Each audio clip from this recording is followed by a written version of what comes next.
taking aim at the president's meme coin. In February, Representative Sam Liccardo of California introduced the Modern Emoluments and Malfeasance Enforcement, or MEME Act, which would prohibit the president, vice president, members of Congress, senior executive branch officials, and their spouses and dependent children from issuing, sponsoring, or endorsing a security, future, commodity, or digital asset. The legislation would subject violators to criminal and civil penalties, including disgorgement, and would prohibit efforts to further profit from an asset issued before the bill's enactment. And to circumvent presidential immunity bestowed by Trump versus the United States, the bill makes clear that prohibited financial transaction under the act would be deemed beyond the scope of official duties. Although it's up to the judiciary, not Congress, to define what is and is not an official duty. But recognizing that this bill has no chance of passing in the Republican-controlled Congress, Representative Liccardo said that the bill should serve as a placeholder for when Democrats come back to power, as well as an important symbolic gesture against what he called obvious corruption. But all is not lost in a sea of politics. The anti-bribery statute also imposes liability on those that offer bribes to public officials. So someone could be found liable for attempted bribery or successful bribery, where they gave money to an official with the intent to influence official action in exchange for the donation, irrespective of whether the official actually accepted the donation, was aware of the donation, or ultimately took any action whatsoever. So a future Democratic president could prosecute Trump buyers intending to seek specific favors, like an official VIP White House tour, even where Trump denies being influenced or even aware of these buyers. So in the end, if there is another Democratic election and the political will, the most exclusive invitation in the world might end up being a one-way ticket to prison. So anyone planning on bribing the president is probably going to want to protect their online privacy, which they can do by signing up for today's sponsor, Incogni. And while it doesn't work on the blockchain, Incogni removes your personal data from online data brokers by reaching out directly and forcing them to take your personal info down. If these data brokers resist, Incogni will take care of that too, because Incogni fights back. And for a limited time, you can use my link in the description with the code LegalEagle for an exclusive 60% off discount. And Incogni just launched a new feature called Custom Removals for subscribers to their unlimited plan that I think is really cool. It allows you to flag an unlimited number of sites where your data is exposed, and you can even have Incogni's privacy experts review and tackle the most uncooperative data brokers. And why in the US, you can search your name and find a bunch of websites that will give anyone your home address, phone number, and extensive history. It's shocking just how easy it is to find all this information. It also might be why you're getting so many spam calls lately, or how someone might even steal your identity. And Incogni is a great way to take back control of your data, increase your online privacy, and cut down on those annoying scam calls and emails that used to flood my voicemail and inbox. I've been using Incogni for years now, and in that time, you can see I've been on hundreds of lists, some of which had a high sensitivity score, meaning the broker had tons of data on me. Luckily, Incogni has completed hundreds of takedowns for me over the years and is processing dozens of others as we speak. If I were to try this myself, it would take hundreds of hours, so thank you Incogni for saving me weeks of my life and adding me to over 40 suppression lists. And Incogni will continue to conduct ongoing removals, because even if the broker removes your data once, they can collect it again. Incogni makes sure that your personal information stays off the market for good. So if online privacy is important to you, give Incogni a try. If you click on the link that's on screen or down below, you can try Incogni risk-free for 30 days and get a full refund if you're not into it. But if you do decide to keep it, you'll still get the exclusive 60% off discount, so long as you use my link or the code LegalEagle, all one word, at checkout. So after you sign up for Incogni, click on this link over here for more Legal Eagle, or I'll see you in court.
Trump has done the impossible. He has united the country in condemning tariffs, especially the broad mercantilist tariffs that he implemented on April 2nd.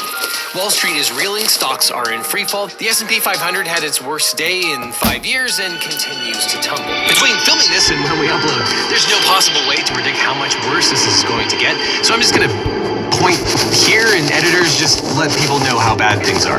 But there might be a silver lining.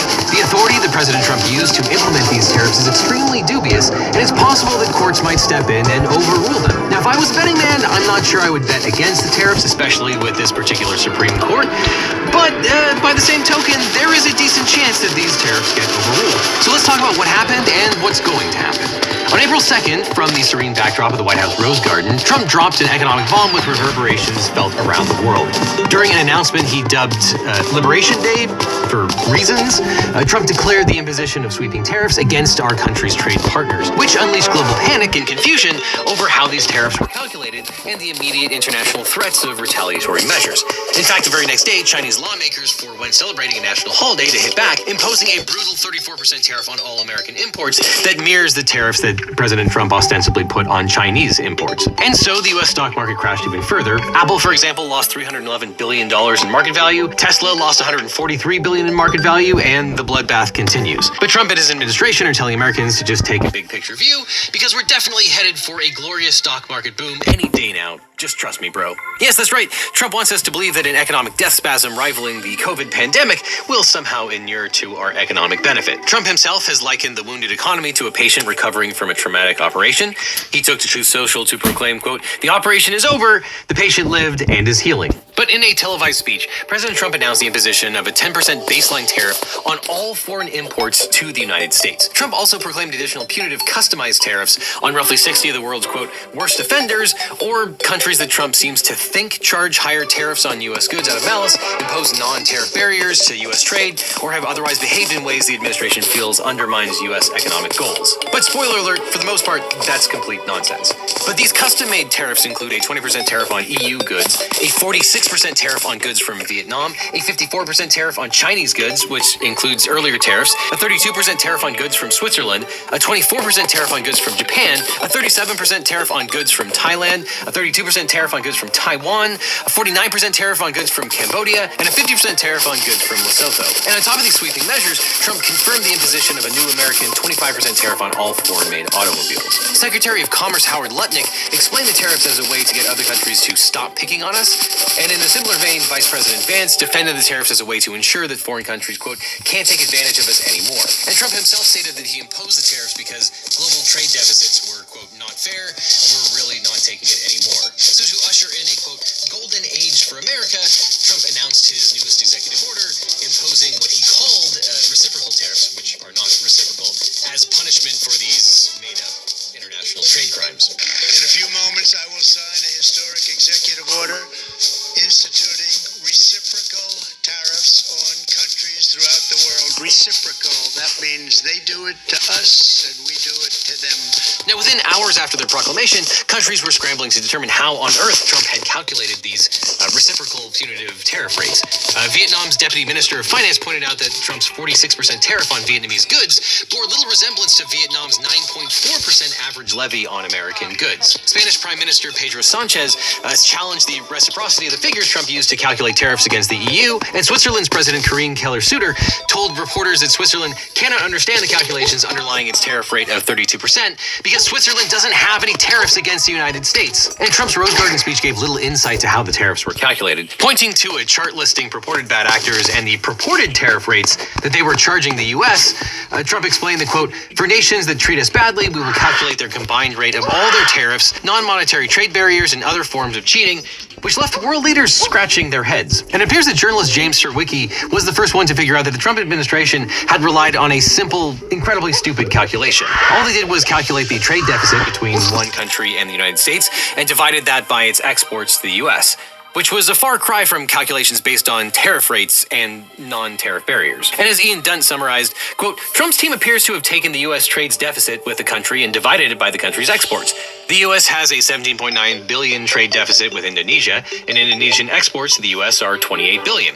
They divided 17.9 by 28, got 0.64, and presented it as a 64% tariff. It's hard to state just how nonsensical that actually is. You might as well divide the numbers of apples in your kitchen by the number of bagels and use it to calculate your mortgage rate. To criticize it on political or economic grounds is too generous. It operates below the level of rational thought. James Herwicki also explained, quote, "It's also important to understand that the tariff rates that foreign countries are supposedly charging us are just made-up numbers. South Korea, with which we have a trade agreement, is not charging a 50% tariff on U.S. exports, nor is the EU charging a 39% tariff. Oh, and if you're wondering why Lesotho had such a high tariff rate, it's because they produce diamonds, we buy their diamonds, and as a developing economy, they really don't buy anything from the U.S. So they're not charging the U.S. a 100% tariff, there just happens to be a very large trade imbalance between the two countries. So after Trump presented his made-up trade deficit numbers, the Office of the United States Trade Representative later released its methodology, showcasing a mathematical equation, which critics have decried as, quote, "what happens when you ask ChatGPT to make my wrong econ math look more scientific." And while this formula might look intimidating, as many have pointed out, two of the elements cancel each other out, making it nothing more than a trade deficit with the particular country divided by the country's exports. Now, I want to emphasize this point. The tariffs listed in Trump's chart are not the tariffs that countries were charging on U.S. imports. A tariff is a tax on imported goods. But by the Trump administration's own admission, the percentages were, quote, tariffs charged on the USA, including currency manipulation and trade barriers. So theoretically, they're adding together tariffs and quantified currency manipulation and quantified trade barriers somehow. Okay, but that is also wrong. That does not describe the percentages that are on that chart. The point of the formula that the Trump administration used, nonsensical or not, by their own admission, was to calculate what tariffs the U.S. would need to impose, or what change in tariffs the U.S. would need to impose, to remove the current trade imbalance with any particular country and bring the trade imbalance to zero. Now, a trade imbalance, aka a trade deficit or trade surplus, is simply the difference between the value of the goods and services a given country imports from the U.S. in comparison to the value of the goods and services that the U.S. imports from that country. Though, interesting to note, it looks like the Trump administration only looked at goods and not services, making any trade deficit look much bigger than it probably actually is. But in any event, there are lots of economists who believe that the relative bilateral trade imbalance with any particular country is irrelevant, just completely important. Who cares? It's like saying that you have a trade imbalance with a supermarket since you buy more goods, groceries, such an old word, from the supermarket than they buy from you. But the thing is, the Trump administration gets that calculation wrong too. Generally, the Trump administration just took the amount of what they are purporting as the necessary tariff to remove any trade imbalance and divide it by 2 with a floor of 10%. So on the left-hand side of the column, they purport to say what is the necessary trade increase to remove any trade imbalance. But generally, they say they will only implement half of that necessary tariff. Weird. And then they use an arbitrary minimum of a 10% tariff. Weirder.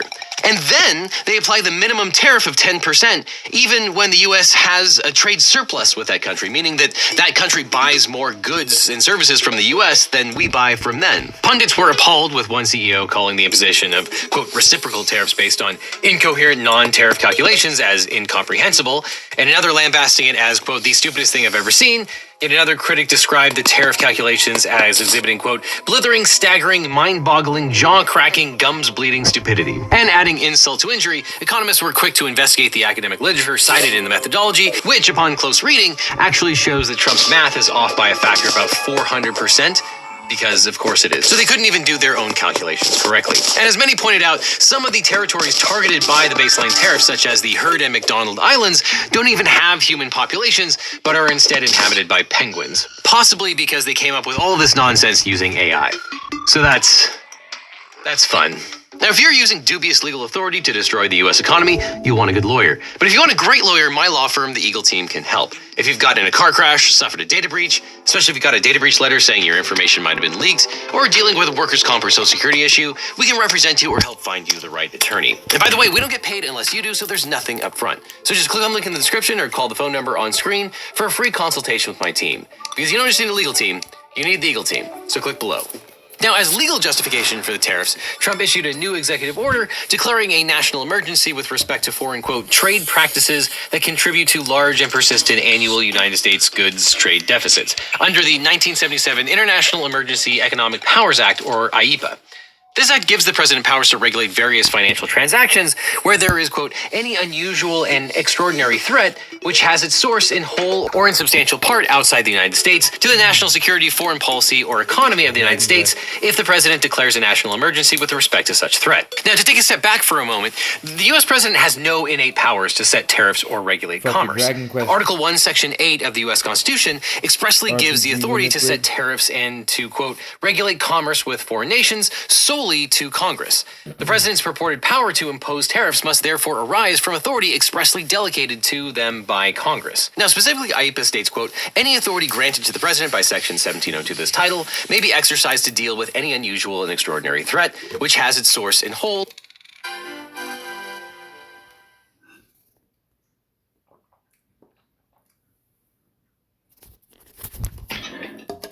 Alright, hello everyone. Oh, game isn't displayed. Okay, yes, it works, right. Welcome to the first run of the marathon. So this is Dragon Quest Monsters, the Dark Prince. It's the most recent game released. So this is a spin-off. This is the first Monsters that came out in Europe. I think US had already the it's the old Dragon Warrior Monsters that came out in US, but didn't came out in Europe. So yeah, this is a really recent game. I'm on PC. We have some pretty cool features for speedrunning, such as cutscene skip, fast battle animations, and yeah. So it's in the story happens in the world, well, not really in the world of DQ4. I mean, yes, but you won't see a lot of common areas than in DQ4. But you will see some characters. Like, we will play Psaro, the villain of DQ4, basically.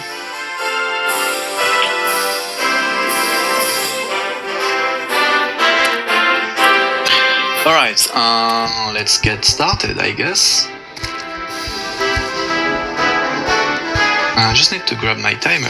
Wait, where did it go? Yes.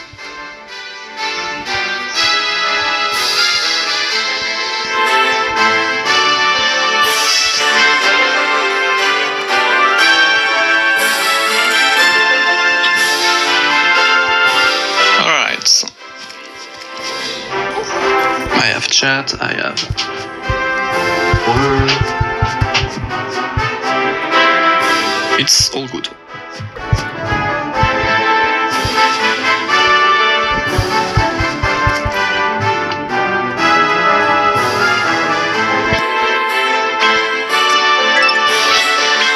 Alright, so we'll put the game in English, of course.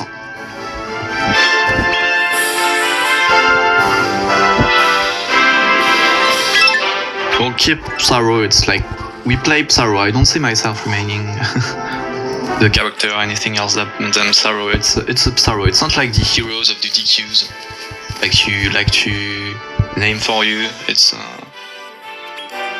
a character of DQ4 basically. Right. So this. We'll put the voices in Japanese because that's obviously better. Right. This is a Japanese game. And let's start. Count down. 5, 4, 3, 2, 1. Let's go.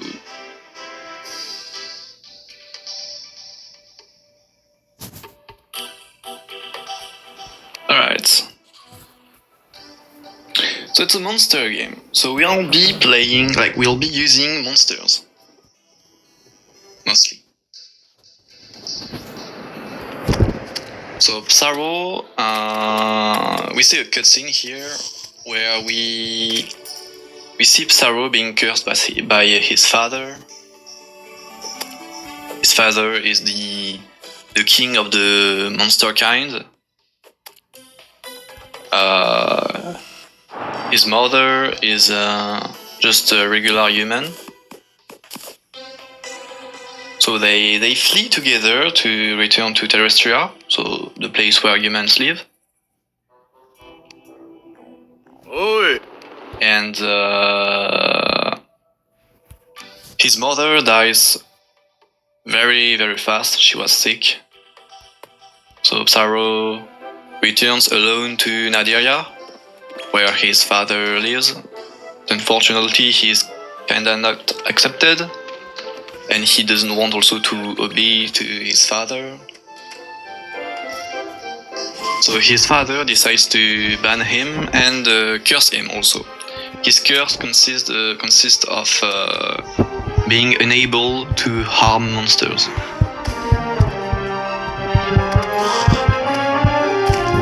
So he starts living in Rose Hill, where he meets Monty, a monster tamer who will give him his first monster so he can become a monster wrangler.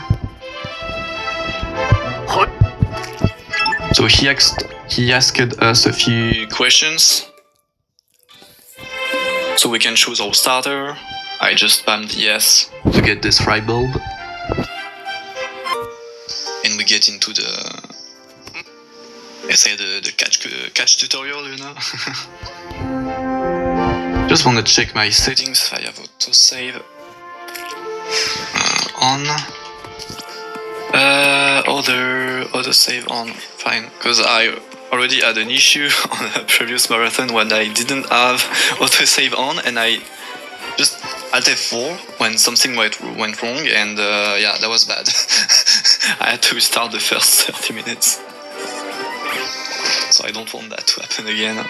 So we damage this monster and then we want to scout it. We'll make a team of spellcasters mostly. We'll only use magic in this run. This is one of the rare games that, like in a DQ game, usually physical damage are stronger, but in this game, magic is the best offense.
Fine, because I already had an issue on a previous marathon when I didn't have autosave on, and I just Alt F4 when something went wrong, and yeah, that was bad. I had to restart the first 30 minutes. So I don't want that to happen again. So we damage this monster and then we want to scout it. We'll make a team of spellcasters mostly. We'll only use magic in this run. This is one of the rare games that, like in a DQ game, usually physical damage are stronger, but in this game, magic is the best offense.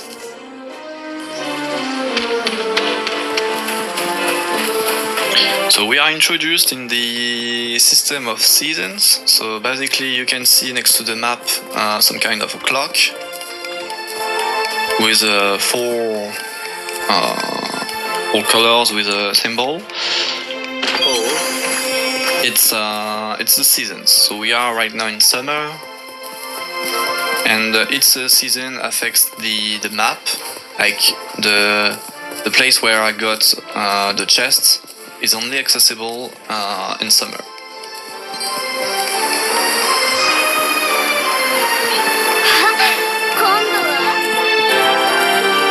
So for now, I just want to go through the seasons without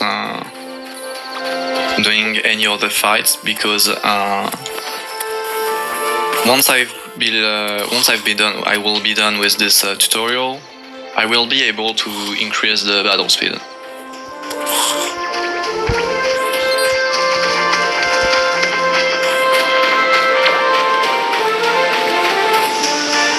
So the chest I got was containing some monster munchies. It's an item which can increase the chances of a monster to join me, which means if I use it during a battle and then I defeat the monster, it can join after defeating it. So I don't need to try to use the scout command. It will also increase the percentage when I try to scout manually, but if I just defeat it, there is still a chance that it automatically joins. So we will mainly use that to scout monsters in the run, because we want to get XP from monsters and also get new monsters in our party. So yeah, the mode most optimized is to give meat, defeat the monster, and hope that it joins afterward. And this is why the early game of this game, of this run, is very RNG. I just have to pray. So we'll see if I can get a decent start. I have to manipulate camera to avoid having too much encounters.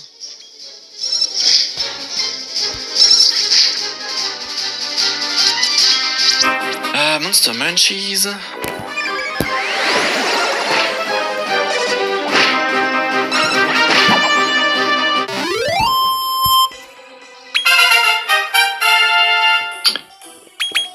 Alright, it joins.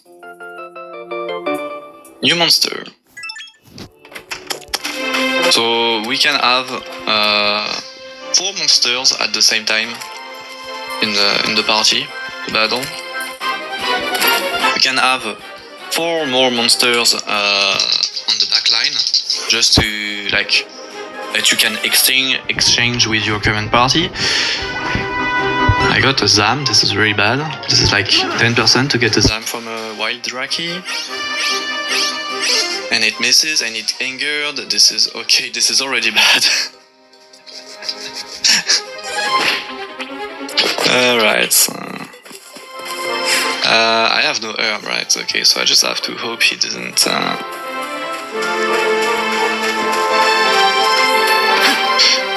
A Draki should respawn here. Yep.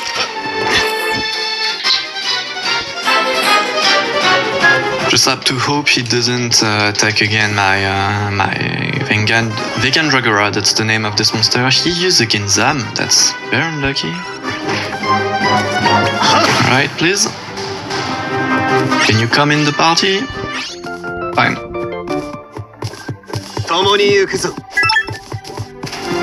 Right now we want those.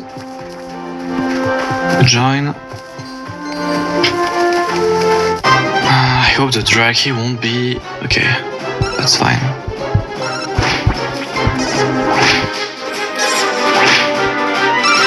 So now I want to learn my first spells at level 3 on the Draki and the little dragon. They both learn... Like, everyone will get skill points at level 3, but Draki and Vegan Dragora have enough points to learn a spell at level 3, while the other have to reach level... oh, he's still 2, okay. While the other have to reach level 5 to learn a spell. So I have Zam. I want to make this monster spawn. I want to reach this. And then I should be alone. Okay, it has only this monster with him, that's fine. Just don't kill my vegan Dragora, please. Okay.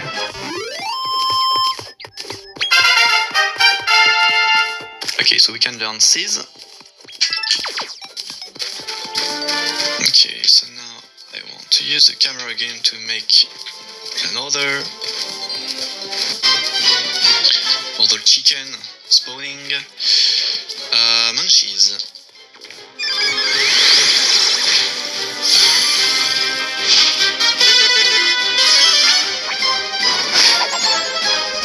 He's weak to them, so as you can see, we deal a ton of damage to him with them. So I want to reach level 5 with the Fright Bulb and Feral Ball.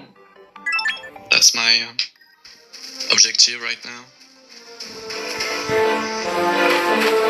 Oh, he doesn't spawn again? That's unfortunate. I have to find another monster. Should have 3. I'm supposed to have 3 chickens moving around.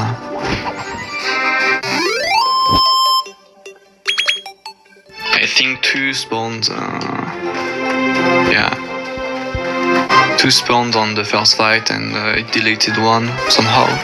It's really weird how the monsters spawn and then are not in the battle, but a different amount of monster despawns on the map.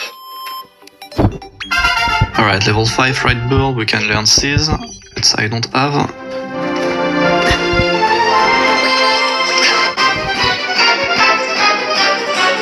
I don't have level 5 on Feral Ball. Feral Ball will learn Bush, so we'll have 3 AoE spells, which is really important for the first dangerous part, challenging part, I would say. Which is the arena. We'll have to fight other monster wranglers like us, so they have 4 monsters like us. Oh, that's some kind of bad. I'll try to munchie this. Actually, no, I should. Oh, we'll see if it joins, else I just manually scoot. It's goddamn frustrating so far that I can't find any iron. Okay, it doesn't join, too bad. Okay, we need to find another drag key that I will manually scoot.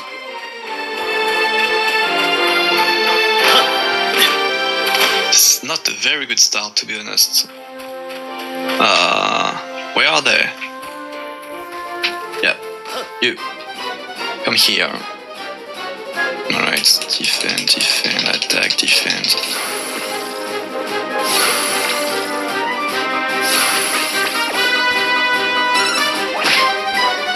Oh.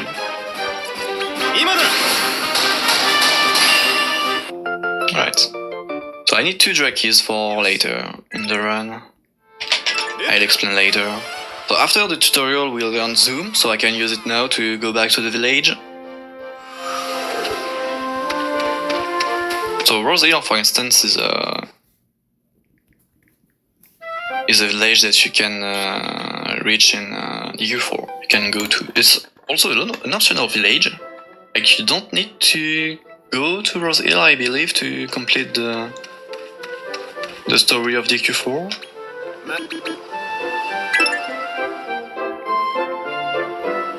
Monster Battle 大会だ。